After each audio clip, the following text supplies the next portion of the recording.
Tudo bem, senhores? Boa tarde. Iniciamos mais uma aula hoje no nosso Darwin Online, o curso de intensivo de História Geral e História do Brasil, comigo, professor Rondinelli. E hoje nós vamos falar sobre um assunto interessante. Rondi, qual assunto que é? Lembra que eu estou passando esses dias ensinando, passando para a galera como é que se movimenta dentro dessa escola online, beleza? Eu vou espelhar uma paradinha para você aqui agora que você vai ver qual é que é, ó. Tudo certinho para você poder pegar, meu camarada, lá no blog. Lá no seu blog, ó, coloquei lá qual que é o roteiro de aula. Ó o roteiro de aula aí, ó. Ó o roteiro de aula, planejamento do curso, já está lá, nós estamos na semana 4, hoje é dia 27/6, sexta-feira, aula 7 de História Geral, tá vendo? Sexta-feira, aula 7 de História Geral, beleza. E aí, você pode fazer o que também? Você pode vir aqui, meu camarada, e pegar lá na sua apostila, ó, aquela apostila que eu coloquei digital para vocês. Pega lá aqui para você ver, ó. Ó, olha aí a apostila. Olha aí a apostila digital que eu falei para vocês qual é que era. Na última aula nós vimos a respeito de Revolução Industrial, né, e imperialismo. E hoje, aula 7 de História Geral, igual você está vendo aqui, ó, Primeira Guerra Mundial. Beleza?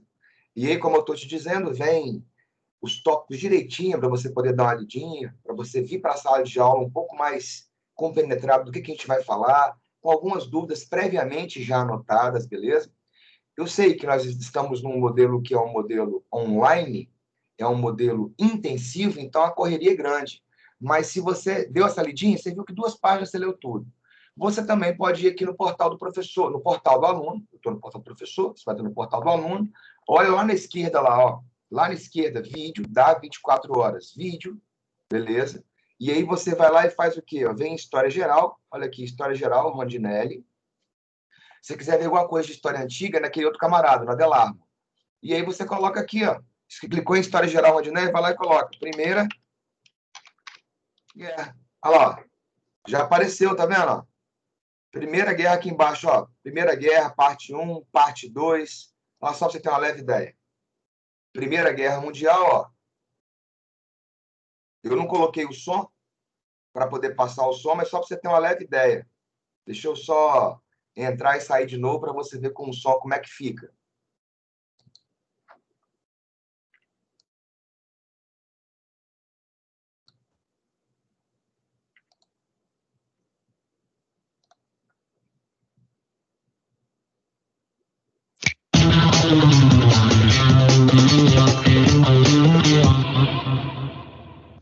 E aí, galera, show de bola!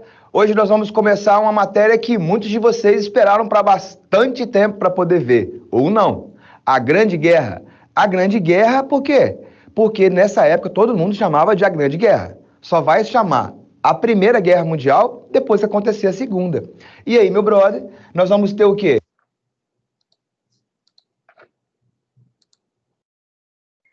Perceberam, senhores? Como é que a parada funciona? Então, se você seguir direitinho, igual eu estou falando, você pode antecipar, pode ver a aula cheia, a aula completa, para poder você ir aprofundando melhor nesses conteúdos. Mas, bom, bora lá.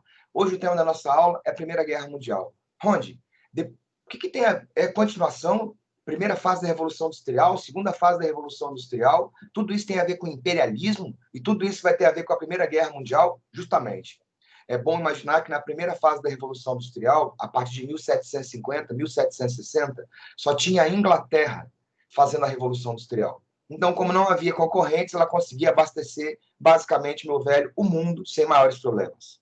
No entanto, você viu na aula passada que a partir da segunda fase da Revolução Industrial, 1850, Estados Unidos começa a fazer a Revolução Industrial. Quase todos os países da Europa Ocidental entram em processo de Revolução Industrial. Rússia, Japão, e numa produção numa escala muito mais rápida do que da primeira fase. Agora tem energia elétrica, agora tem motores de combustão, sacou? Então não é só mais energia a vapor, a produção é feita em larga escala, a produção é feita em série, a produção é no modelo fordista, taylorista, em esteira, um número máximo possível de itens para baratear o preço e ganhar concorrência internacional, sacou? Só que para você conseguir ter mão de obra, matéria-prima, mercado consumidor, lugar para aplicar excedente de capital, lugar para levar excedente populacional, era necessário você praticar o imperialismo. Era necessário você praticar o colonialismo na sua fase neocolonial. Colonialismo é quando o Brasil é colônia de Portugal. Neocolonialismo é essa parte que você está vendo agora. Século XVIII, século XIX. Século XIX e XX, principalmente. E aí, Ronde? E aí, o que vai acontecer? Os primeiros países que começam a pegar as grandes áreas coloniais na África e na Ásia são basicamente Inglaterra, França, e tem alguns países que vão chegar tardiamente nesse processo de conquistar colônias, como, por exemplo, a Itália, como, por exemplo, a Alemanha. Itália e Alemanha foram países que se consolidaram muito tardiamente. Você tem uma leve ideia, a Itália só foi se unificar enquanto nação em 1870, com um principal líder chamado Giuseppe Garibaldi. E a Alemanha vai unificar em 1871, tendo como principal líder o tal do Otto von Bismarck. E o que acaba acontecendo? Você viu na aula passada também que esse Bismarck que eu acabei de citar convocou um negócio chamado Conferência de Berlim.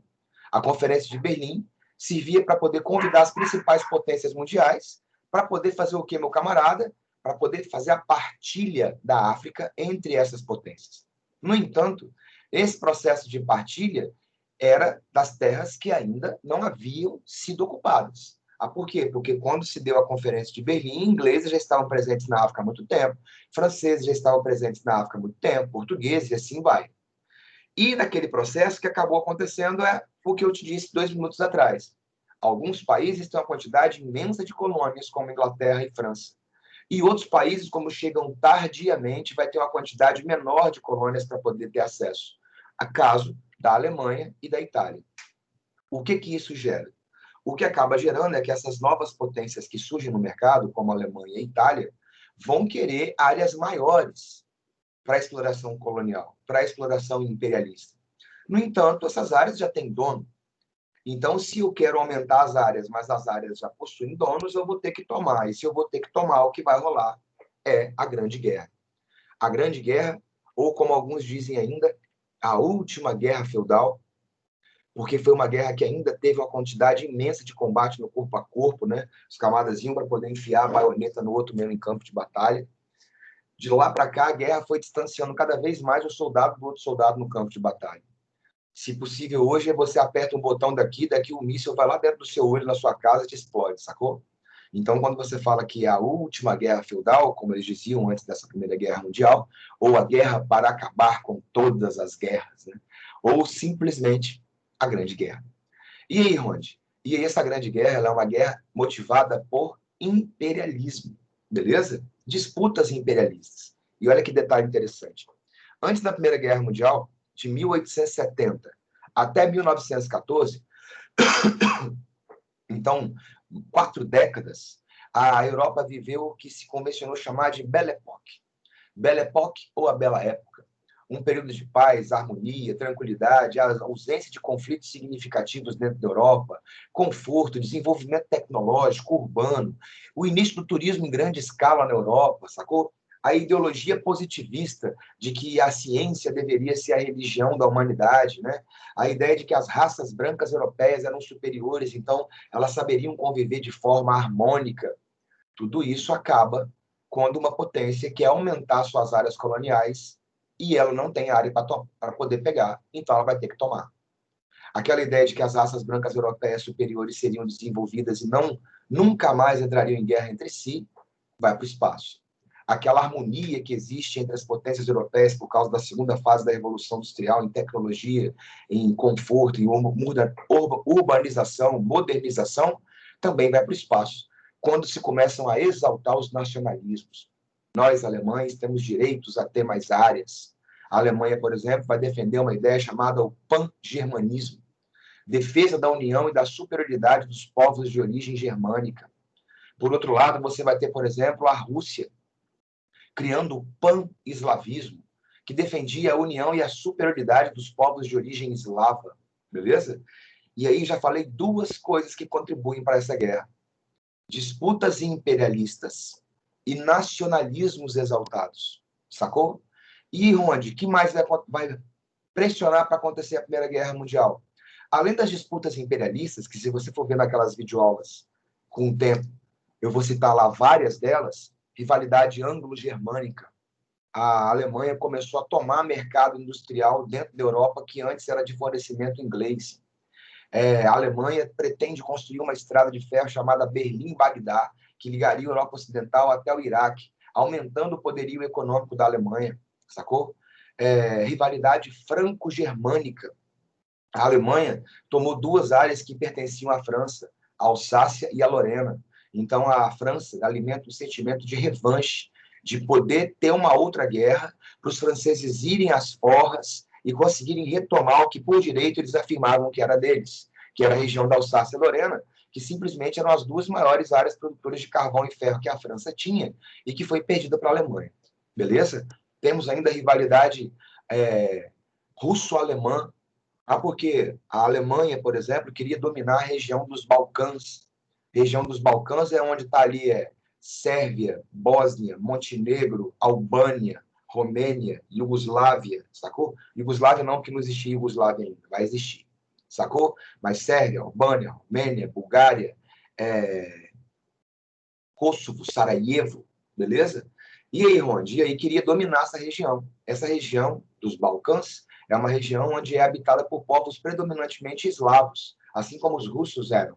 Então, os russos falavam, não, região balcânica é predomínio de povos eslavos. Então, quem tem que ter acesso a essa região dos Balcãs são os eslavos, os russos e os que moram lá. Vocês, alemães, não. Vocês são germânicos, então vocês vão dominar uma outra área. Sacou? Pode falar ainda de rivalidade franco-italiana, que disputavam a região da Tunísia. Pode falar ainda de rivalidade austro-russa, também austríacos, germânicos, austríacos, suíços, alemães, todos são germânicos, né? Os austríacos também, na época, era um império, né? Império Austro-Húngaro. Queriam conquistar aquele território, meu velho, que a Rússia estava de olho em cima. Então, você observa que eu citei vários antagonismos entre as principais potências europeias. Rivalidade Alemanha-Inglaterra, Alemanha-França, Alemanha-Rússia, Itália-França, Áustria-Rússia. O que começa a acontecer? Inimigo de inimigo meu é meu amigo. Esses países passam a fazer alianças. E aí, nós entramos na fase da política das alianças. E formam-se duas alianças. A primeira, também chamada de potências centrais, nada mais é do que a Tríplice Aliança, que pegava a Alemanha, a Áustria-Hungria e Itália. Então, Tríplice Aliança ou potências centrais é a mesma coisa. Alemanha, Áustria-Hungria e Itália. E você tem a Tríplice Entente, ou a chamada também de potências periféricas, que era a França, Inglaterra e a Rússia. Beleza? E aí, Ronde? E aí o que vai acabar acontecendo é o que, então? Lembra que Tríplice Aliança é de Alemanha, Áustria-Hungria e Itália. E a Entente é de França, Grã-Bretanha e Rússia. Dá até para você fazer um macetinho. A de Aliança, a de Alemanha, a de Áustria-Hungria, né? Aliança, Alia, Italia. Pô, mas aí você forçou, a Itália não encaixou direito. Não, mas a Itália vai se manter neutra e depois muda de lado. Eu vou te explicar como. Aí lá na Tríplice Entente, segue mais ou menos a mesma linha. E de Entente, depois do E vem o F de França, depois vem o G de Grã-Bretanha, faz uma forcinha e lembra da Rússia. Não consegui encaixar a Rússia nesse macete. Pô, não encaixou a Rússia? Não, a Rússia é a primeira que sai da guerra. É a primeira que vai sair da Primeira Guerra Mundial. E aí, Ronde? E aí nós já vimos, então, alianças formadas, disputas imperialistas acontecendo, e, é claro, agora esses nacionalismos exaltados, e agora o que nós vamos ter acontecendo, meu camarada, vai ser uma corrida armamentista imensa na Europa. Por quê? Corrida armamentista também chamada de paz armada. Mas por quê? Corrida armamentista chamada de paz armada. Porque apesar dos países estarem multiplicando as suas tropas, exército, marinha, aeronáutica, multiplicando suas indústrias bélicas, produção de armamento, munição, veículos de combate e tudo mais, não estava acontecendo ainda uma guerra. Mas se eu estou multiplicando armamento, tropa, é porque eu estou prevendo que mais dia, menos dia, uma guerra vai acontecer. Eu estou prevendo pelo seguinte, ó, eu tenho interesse naquela área, eles não vão me dar. Observa que já tem países que são aliados uns dos outros, se ataca um, ataca todo mundo. Então, a guerra vai começar no primeiro mole que se der. E o primeiro mole que vai acontecer vai ser na questão balcânica, vai ser o tal do atentado de Sarajevo. Nesse atentado de Sarajevo, foi assassinado o herdeiro do Império Austro-Húngaro, o Franz Ferdinand. herdeiro do Império Austro-Húngaro, foi assassinado em Sarajevo, na Bósnia. A Bósnia era uma região dos Balcãs. A Bósnia era de população de origem eslava, como a Sérvia é, como a Rússia é, sacou? E os bosníacos não aceitavam o domínio dos austro-húngaros e cometeram esse atentado, o atentado de Sarajevo, que matou não só o Franz Ferdinand, mas também matou a esposa dele, a Sophie. Que nos livros de história do Brasil, os caras colocam o nome dele de Francisco Ferdinando, né? Franz Ferdinand vira um Francisco Ferdinando. E a Sophie é a Sofia, beleza? Assim que aconteceu o assassinato do Franz Ferdinand, foi a gota d'água, foi quando se acendeu o estupim para a bomba explodir. Não é simplesmente pelo assassinato do Franz Ferdinand que a guerra acontece. É a somatória de tudo isso que eu falei com vocês nesses últimos 18 minutos, 15 minutos. Do que era? Era disputa imperialista, era corrida armamentista, era formação de aliança, era nacionalismo exaltado, era sentimento de revanche, sacou? E aí, isso é catalisado quando o Franz Ferdinand é assassinado. Quando o Francisco Ferdinando é assassinado na Bósnia, na Sérvia, em Sarajevo, desculpa, na Bósnia, Sarajevo é a capital da Bósnia. Quando ele é assassinado em Sarajevo, a Áustria-Hungria declara guerra à Sérvia. Aí você fala assim, declarou guerra à Sérvia por quê? Porque se descobriu que o grupo que tramou o assassinato do Franz Ferdinand se chamava Unidade ou Morte, ou ainda Mão Negra. E esse grupo era patrocinado pela Sérvia. Quando descobriu que o governo sérvio bancou um grupo terrorista para poder assassinar o Franz Ferdinand, a Áustria-Hungria declarou guerra à Sérvia. Como a Sérvia é um país de etnia eslava, a Sérvia vai lá e faz o quê? Pede ajuda a outro país eslavo, que no caso o maior de todos é a Rússia. A Rússia entra na guerra. A Rússia entra na guerra, a Alemanha entra do lado da Áustria-Hungria.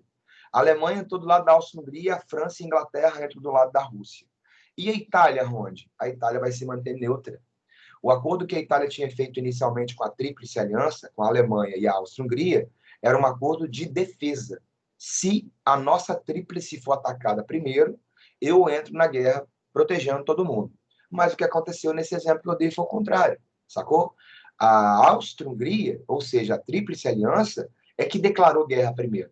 Então a Itália pode se manter neutra nesse início de Primeira Guerra Mundial. Então a guerra começa com a Tríplice Aliança, Alemanha e Áustria-Hungria, e com a Tríplice Entente completa, França, Inglaterra e a Rússia. E aí, Ronde? E aí, não tem Brasil nessa guerra ainda, não tem Estados Unidos nessa guerra ainda, é uma guerra exclusivamente europeia, beleza? Mas por que vai chamar de guerra mundial? Porque se ela se inicia na Europa, depois ela vai acabar acontecendo em outros lugares. Vão haver combates, por exemplo, na África, vão haver combates, por exemplo, na Ásia. Poucos, mas vão haver. Mas o motivo que faz essa guerra ser chamada de mundial não é porque todos os países participam dela, mas porque as principais potências do planeta se viram envolvidos ou envolvidas, direta ou indiretamente, na guerra. Sacou? Que tinham poder ou influência no mundo inteiro vão estar envolvidas direta ou indiretamente na guerra. Daí a Grande Guerra ou a Primeira Guerra Mundial. Como eu te falei antes, só vai chamar a Primeira Guerra Mundial depois de acontecer a Segunda Guerra, porque até então era só a Grande Guerra. Então, viu a Grande Guerra, pode marcar que a Primeira Guerra Mundial é a mesma coisa. Quando a guerra se inicia, nós temos a guerra dividida em 3 fases. A primeira fase, que é o primeiro ano de combate, chamada de guerra de mentira, ou ainda, meu camarada, guerra de movimento. Aí você fala assim, como assim guerra de mentira ou guerra de movimento? Você imagina que tem, olha aqui para minha mão agora, tem um país A, tem um país B, beleza? Quando um país declara guerra ao outro, esse país ele não quer que a guerra aconteça dentro do próprio território. Então, o que começa a acontecer? Esse cara sai com as tropas e cria uma linha de defesa. Sai com as tropas, cria uma linha de defesa. Sai com as tropas, mais uma linha de defesa. Sai com as tropas, mais outra linha de defesa. Então, enquanto eu estiver adiantando as minhas tropas, invadindo terrenos, militarizando os terrenos, militarizar é fazer uma trincheira, é colocar arame farpado, é colocar mina terrestre, é criar bunkers com metralhadoras, colocar artilharia pesada atrás, que são os canhões, sacou? E aí eu vou, conquisto terreno, militarizo, conquisto terreno, militarizo, conquisto terreno, militarizo, uma trincheira após a outra. Enquanto eu estiver avançando no terreno, militarizando esse terreno, Sem ter o inimigo na minha frente, é guerra de movimento. A guerra de movimento é caracterizada pelo deslocamento rápido das tropas, pela militarização do terreno e o número baixíssimo de mortes. Por quê? Porque o cara vai e militariza, vai e militariza, vai e militariza, vai e militariza. Chega uma hora que um entra de frente com o outro. E quando um entrar de frente com o outro, aí deixa de ser guerra de movimento. E aí? E aí passa a ser a guerra de trincheira. Sacou? Por quê? Porque aqui um tá no embate do outro, beleza? Aí esse cara conseguiu ganhar desse, show de bola. Ele não ganhou a guerra inteira, porque as tropas que sobreviveram aqui voltam para sua última trincheira. E se eu sair correndo para poder invadir aquelas trincheiras, eles vão atirar em mim e eu vou morrer. Então, basicamente, no momento em que as tropas vão para o combate direto, é muito comum esse campo do meio entre uma trincheira e a outra trincheira ser chamada de terra de ninguém. E o detalhe, tá aqui alemão de um lado, tá aqui o russo do outro, né? Se esse alemão levantar dessa trincheira para sair correndo, todo mundo aqui atira nele. Se esse russo levantar da trincheira e sair correndo, todo mundo aqui atira nele. A guerra de trincheira vai ser uma guerra demorada, vai ser uma guerra custosa, vai ser uma guerra com um altíssimo índice de mortalidade. Porque para você conquistar poucos metros de um terreno, você tinha que sair da trincheira e você virava alvo de todo mundo da trincheira inimiga. E aí vão ter que aparecer novas tecnologias para conseguir sobrepor os caras que estavam emburacados, que estavam dentro das trincheiras. Aí é quando acontece, voltava te falando, a terceira fase da guerra, que se chama Nova Guerra de Movimento. E por que nova guerra de movimento? Porque agora passam a ser utilizadas tecnologias, como, por exemplo, tanques, como, por exemplo, aviões, morteiros, gases, sacou? Que vão retirar os caras de dentro da trincheira na mar, vão passar por cima. Então, primeira fase da guerra, guerra de movimento, caracterizado pelo deslocamento rápido de tropas e militarização do terreno, com poucas baixas. Segunda fase da guerra, guerra de trincheira, quando as tropas, meu velho, entram na linha de tiro uma da outra. É uma fase caracterizada por um altíssimo índice de mortes, baixíssimo deslocamento ou conquista de terreno e grandes investimentos econômicos. E a terceira fase, nova guerra de movimento, devido ao uso de novas tecnologias como os tanques, aviões, morteiros, granadas e gases, que vão retirar esses camadas de dentro das trincheiras, ou com mais facilidade, pelo menos. Também uma fase que volta a ter movimento, mas com grande índice de morte. Essa terceira fase, inclusive, é a fase em que acaba entrando na guerra os Estados Unidos. É nessa fase também que acaba acontecendo a saída da Rússia. Você imagina que a Primeira Guerra Mundial acontece de 1914 a 1918, né? E o que acaba acontecendo é que em 1917, no meio da Primeira Guerra Mundial, acontece dentro da Rússia a Revolução Russa. Os bolcheviques, liderados pelo Lenin, Trotsky, Stalin, chegam no poder na Rússia. E assim que esses caras chegam no poder na Rússia, eles assinam um tratado de rendição, eles se retiram da guerra. Eles assinam um tratado com a Alemanha, chamado Tratado de Brest-Litovsk. Nesse Tratado de Brest-Litovsk, a Rússia saía da guerra, porque sair da guerra não é igual você fazia quando você era criancinha, não.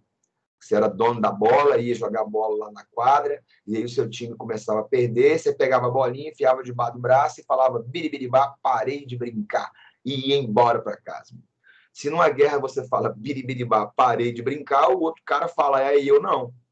Então, se a Rússia vai lá e fala, eu vou sair da guerra, a Alemanha fala, mas eu não vou sair. Se você retirar os seus soldados de campo de batalha, eu vou conquistar o seu território inteiro. Então, para você sair da guerra, você tem que me pedir. E para eu deixar você sair, você vai ter que me pagar. A Rússia entregou para a Alemanha uma quantidade imensa de territórios, que seriam hoje territórios que são Finlândia, Estônia, Letônia, Lituânia, parte da Polônia, Bielorrússia, muito território. E a Alemanha, claro, tinha nesse momento agora a possibilidade de voltar à guerra só para o Ocidente. Você imagina que a Alemanha está aqui no meio, ela tem a França de um lado, ela tem a Rússia do outro lado e tem a Inglaterra ao norte, sacou? Então, se agora ela eliminou a guerra com a Rússia, ela só vai se voltar para o lado ocidental, França e Inglaterra. É nesse momento que a Alemanha tinha uma chance muito grande de ter vencido a Primeira Guerra Mundial, quando acontece uma reviravolta na parada. E qual que é a reviravolta? Os Estados Unidos estavam abastecendo principalmente os países da Tríplice Entente, beleza? muito, vendendo muito, muito, muito mesmo para a Inglaterra e para a França, e quase tudo fiado. O que a Alemanha fez? A Alemanha, percebendo que boa parte dos recursos que alimentavam e sustentavam as tropas inglesas e francesas em campos de batalha vinham dos Estados Unidos. Os alemães usaram duas coisas. Primeiro, os alemães entraram em contato com o México. Olha só isso, hein? A Alemanha entrou em contato com o México e falou assim: Ei, México, ataca os Estados Unidos. Ataca os Estados Unidos e faz uma guerra com ele. Porque além de você atrapalhar ele a mandar arma aqui para a Europa, eu vou ajudar você na guerra contra os Estados Unidos, e os territórios que os Estados Unidos tomaram de vocês, como por exemplo, Califórnia, Texas, Nevada, Arizona, Flórida, vai ser tudo dado para vocês de volta, se você atacar os Estados Unidos. Os mexicanos não só não atacaram os Estados Unidos, como contaram para eles. Os mexicanos chegaram: hermano, nosotros tenemos una cosa para hablar con ustedes. ¿Cuál es mexicano? Los alemanes quieren que nosotros declaremos guerra a ustedes, que nosotros mexicanos invadimos territorio de los Estados Unidos de América. Mas nosotros somos hermanos. Nosotros não vamos atacar ustedes. Ainda bem que não. Porque se o México atacasse os Estados Unidos, talvez não existisse México mais. Mas o fator que faz, de fato, os Estados Unidos entrar na guerra não é só essa intriga que a Alemanha quis arrumar, não. Foi o fato de que navios dos Estados Unidos passaram a ser afundados, passaram a ser torpedeados por submarinos alemães. E aí, diante do afundamento de navios dos Estados Unidos torpedeados por submarinos alemães, os Estados Unidos declaram guerra à Tríplice Aliança, declaram guerra à Alemanha e à Áustria-Hungria, na verdade. A Itália, nesse momento, muda de lado. Os Estados Unidos vão chegar para a Itália e falar assim: Itália, você está neutra até agora? É o seguinte, muda de lado, entra do nosso lado. Ah, por quê? Você não tem umas terras que você queria ter na divisa com a Áustria? Regiões que são de povos italianos, mas os austríacos dominam?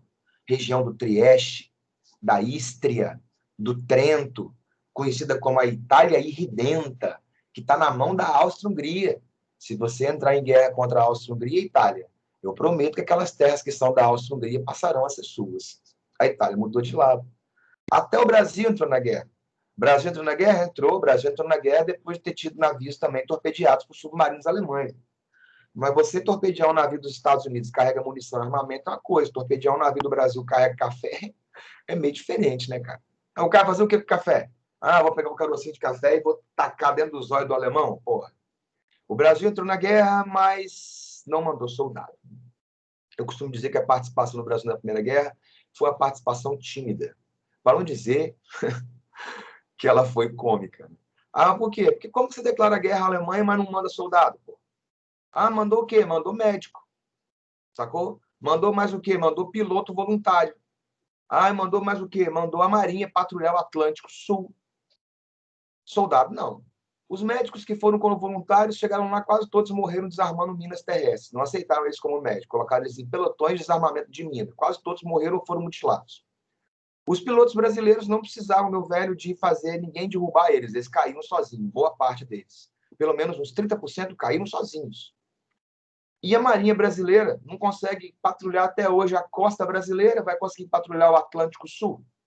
Na época, o maior caso da Marinha Brasileira na Primeira Guerra foi a Batalha das Toninhas.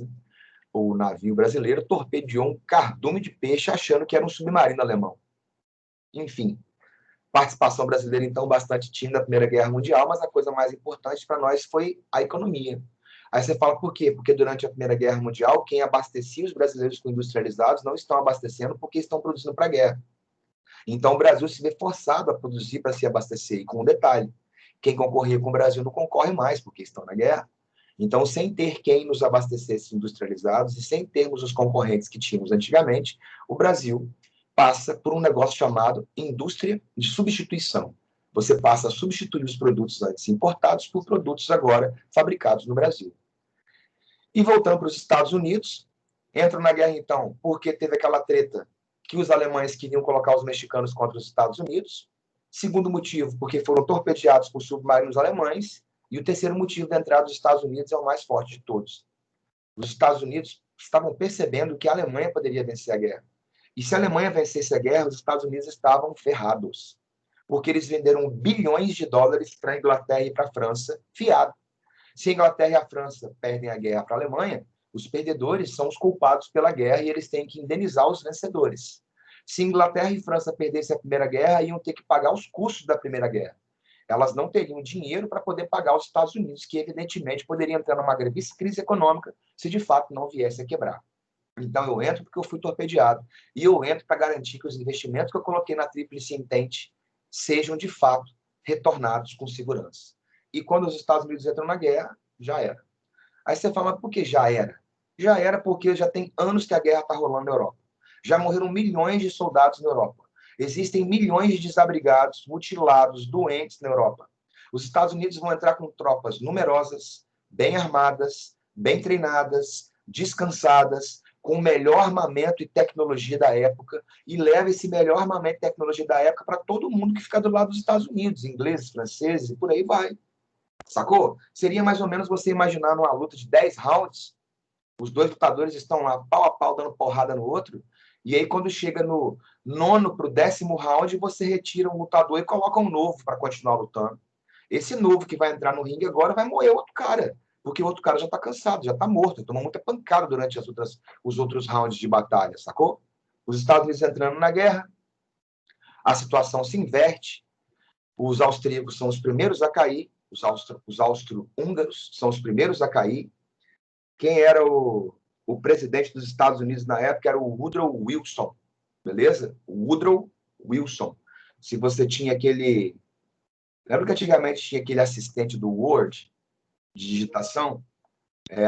Tinha um clipezinho, lembra? Bem nas antigas, né? Tinha um clipezinho que quando você estava digitando no Word e você não sabia alguma coisa, aí você clicava no clipezinho. O clipezinho era o assistente do Word, né?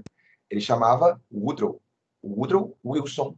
O Woodrow Wilson, nesse final da Primeira Guerra Mundial, ele faz uma proposta interessantíssima para poder a guerra acabar mais cedo. Ele fez a proposta dos 14 pontos de Wilson. Esses 14 pontos de Wilson não é necessário você aprender ponto por ponto. Você tem que imaginar, você tem que saber em que ideia se baseavam esses 14 pontos.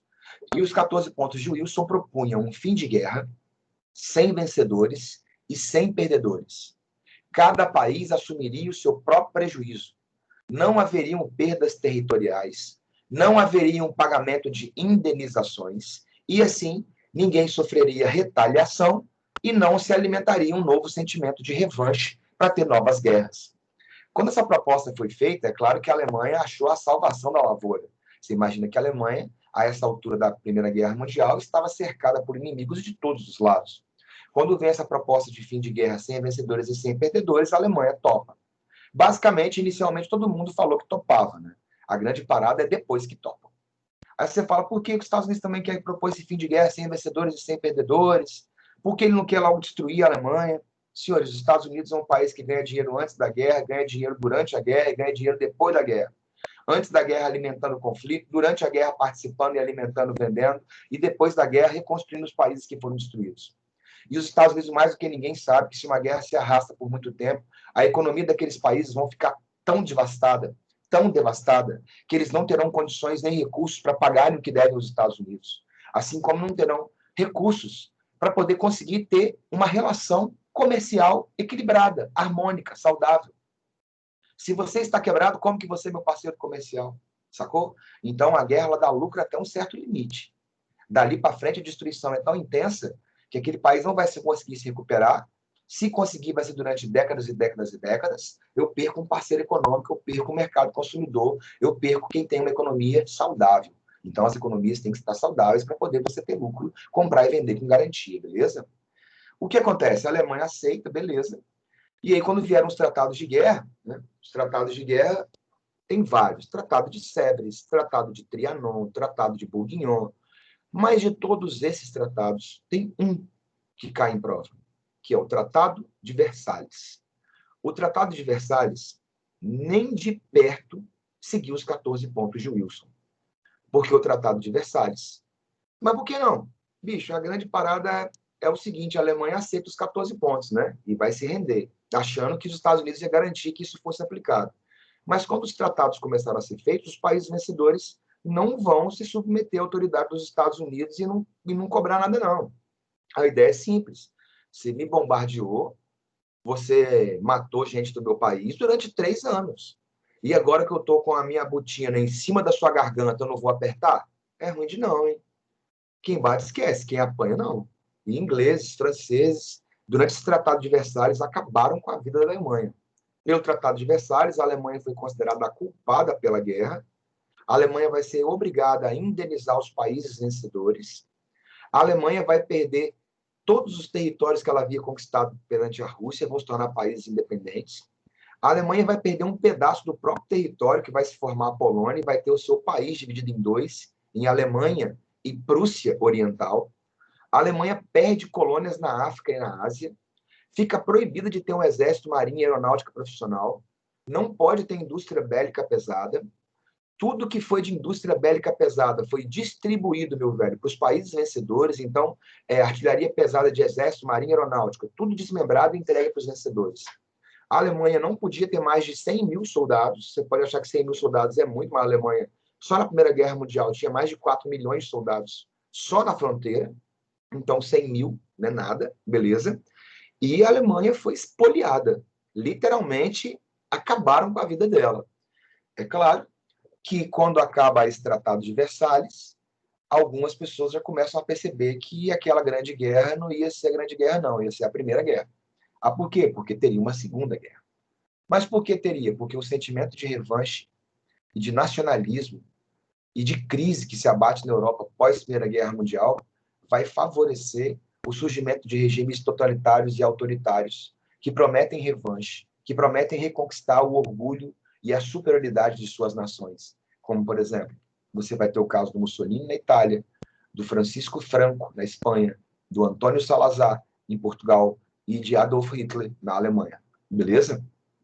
Então, por não seguir integralmente os 14 pontos de Wilson, por haver um tratado de Versalhes que considerou a Alemanha culpada pela guerra e acabou com a vida dela, um forte sentimento de revanche surge, um forte sentimento nacionalista cresce, e isso vai catalisar a ascensão de regimes totalitários, como o nazismo e o fascismo, e vão acabar por desencadear a Segunda Guerra Mundial. Show de bola? Beleza? Depois do Tratado de Versalhes, já ficou um clima de Segunda Guerra? Cara, não. Já não ficou um clima de Segunda Guerra porque você está completamente destruído. Então, você imagina que a guerra acaba em 1918, 1919 acontecem esses tratados, e nós vamos ter 20 anos para rolar a Segunda Guerra. Essas economias, a Alemanha, pós-Primeira Guerra Mundial, se torna a tal da República de Weimar, o Weimar que escreve, essa República de Weimar porque mudou a capital de Berlim, né, para Weimar. Deixou de ser um segundo Reich, deixou de ser um império, uma monarquia, que tinha um Kaiser, que era o Kaiser Guilherme, agora é uma república social-democrata com capital em Weimar, beleza? E essa república social-democrata não vai conseguir retirar a Alemanha da crise. E quando vem a crise de 1929, aprofunda as dificuldades que esses países já viviam. E aí que vão surgir os regimes totalitários que começam a preparar esses países para a guerra, para realmente acontecer 20 anos depois da Primeira Guerra Mundial.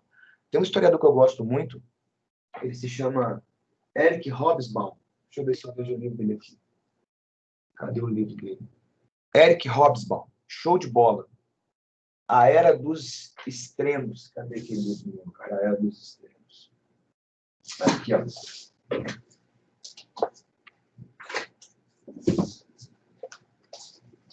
Ó, esse. A Era dos Extremos. É muito bom, tá? É muito bom mesmo. Esse livro aqui pega de 1914, quando tem a Primeira Guerra Mundial, até 1991, quando acontece o fim da União Soviética. O livro é sensacional, beleza? Se você puder alugar, se você puder comprar, é um livro que vale a pena a gente ter em casa, sacou? Ele é muito legal. Esse Eric Hobsbawm é o maior historiador da contemporaneidade, né? Faleceu tem pouco tempo. O cara é ímpar.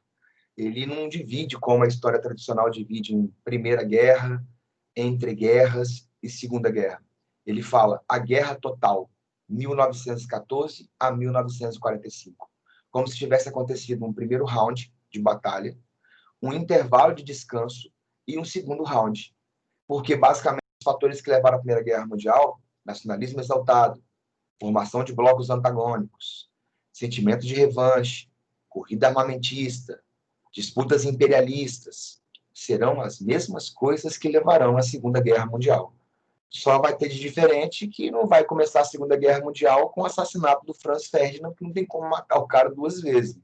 A Segunda Guerra Mundial começa com a invasão da Polônia no dia 1º de setembro de 1939 pelas tropas nazistas. E acaba 6 anos depois, em 2 de setembro de 1945. Beleza? 6 anos de Segunda Guerra Mundial. Mas nós estamos na primeira ainda. Ok? Show de bola. Como eu estou falando para vocês, no intensivo as coisas são mais rápidas mesmo. Se você quiser ver por menor, com imagem, sacou? Comentário de cada coisinha daquela, assiste, igual eu falei para vocês, aquelas aulas lá no Darwin em 24 horas. Lembra lá, dá 24 horas, clique em vídeo, depois você vai lá e clica em História Geral e escreve Primeira Guerra, que você vai ver a sequência de vídeos para você seguir. Beleza? Eu coloquei no blog de vocês o link da nossa aula de quarta-feira, exercícios que nós fizemos na aula de quarta-feira com os gabaritos e comentários. Sempre no blog, beleza? Sempre.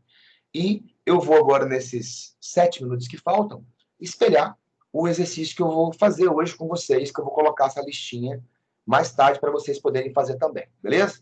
Vamos lá que eu vou espelhar esse material agora para vocês verem junto comigo qual é que é.